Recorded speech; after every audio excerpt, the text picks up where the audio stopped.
The screams were deafening. Joseph ran through a field of death with the rusty tang of blood in the air. Allies fell all around him, soldiers cleaved in half by rusty blades carried by half men and pierced through with wooden javelins hurled by cowardly goblins from afar. Everything had gone wrong from the start. They hadn't been able to gather sufficient support from the scattered forces of good in the surrounding area.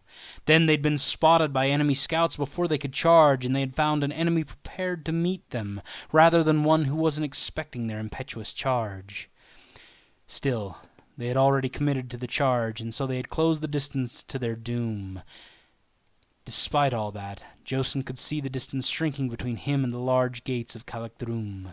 The failed attack had forced him to abandon the ranks, and instead, taking Thorcum and a few dwarven rangers, he had pushed through the enemy line, fleeing from combat when possible and striking at a distance when enemies threatened to charge. Thorcum had more than earned his reputation as a grizzled veteran in that day, and Joseph had called upon the very stone to rise up and defend them. He glanced ahead once more. They were so close. Joseph laid about him with a heavy hammer that caused his arms to burn as he swung it, but the satisfying sounds it made when it connected with the goblin's skull made up for the effort. He made one last sad look behind him as he cast aside his last opponent. The troops that had come to his aid were doomed. Their foes closing in from all sides ensured that few, if any, would survive this day. Joseph felt sick that he had required such a sacrifice of his allies, but he could only hope that it would prove worth it. Joseph walked over to the gate where he knew a small sounding hole had been built into the side of the mountain. It was inconspicuous to the point that you had to know where it was in order to find it, but Joseph had grown up in this mountain, and it yielded its secrets easily to him. The small hole served as a means for people to announce their presence to the defenders on the inside. It led to a small shaft that led to a gatehouse within and echoed the sound of anyone's voice who spoke directly into it. Joseph quickly pleaded his case to the clansmen within. "Open the door," he shouted. "It's me, Joseph. I've returned with news from the rift." At first he thought no one was there, or that perhaps they thought it might be a trap. But after several agonizing moments there came a loud crunching noise, and the gate swung open to reveal the burnished plate of the Hold's iron guard stepping in perfect lockstep, their shields overlapping as they charged into the fray. Their perfectly executed maneuver provided a bulwark that allowed the spearhead of Joseph and Thorcum with their paltry ranger escort to pass quickly into the mountain hold. Thorcum was last of them to enter, bellowing orders all the while before the iron guard stepped back in practiced precision, one step at a time, allowing the gates to close with an ominous crash. Once inside, the warriors fell about in various states of exhausted relief.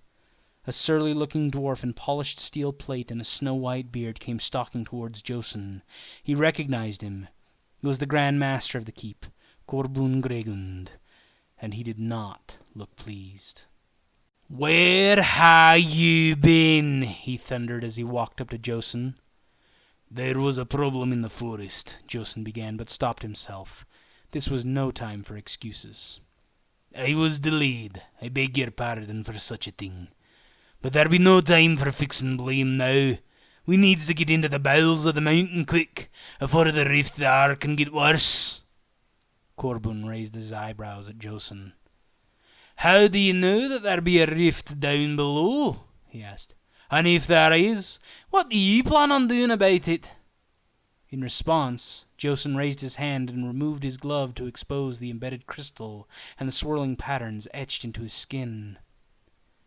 "The monsters be using the rift to enter this world, which be why there has always been creatures in our hold. But the crystals be the answer. They do something that keeps them real, and it has the power to close the rift under the weight of its own reality." The older dwarf looked puzzled by this response, and Joseph shook his head. "It'd be hard to explain in words, but I promise ye, get me to this rift, and I can close it. That's all ye need to know."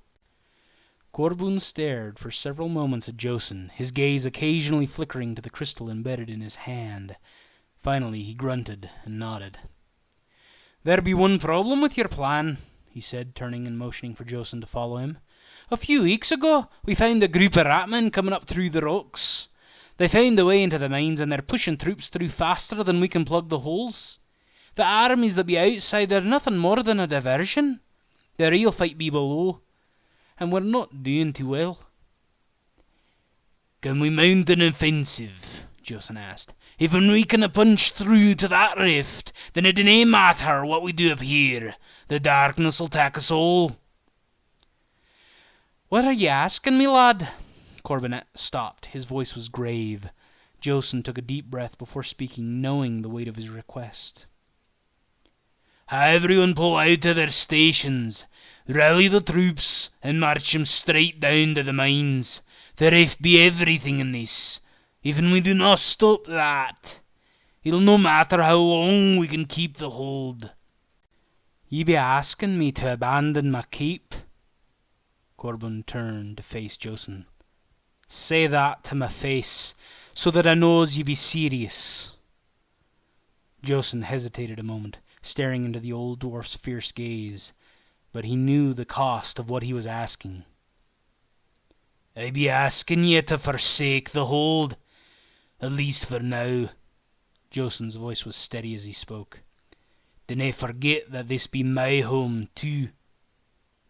The two dwarfs glared at one another for several moments before either spoke. When they did, it was Corbin who broke the silence. "This be a hard thing ye be requiring of me," he sighed wearily. "This stronghold ha' ne'er fallen for generations. I hate that my legacy will be the last lord of this place, the one who let it fall." "I ken," Josson responded. "We all ha' sacrificed, some more than others. We will be back to take our home again, I swear it." Josson's throat constricted at this vow. Corbin chuckled mirthlessly. "There be one problem with your oath, lad." He shook his head. "Ye be talking like we're going to survive our push into the mines."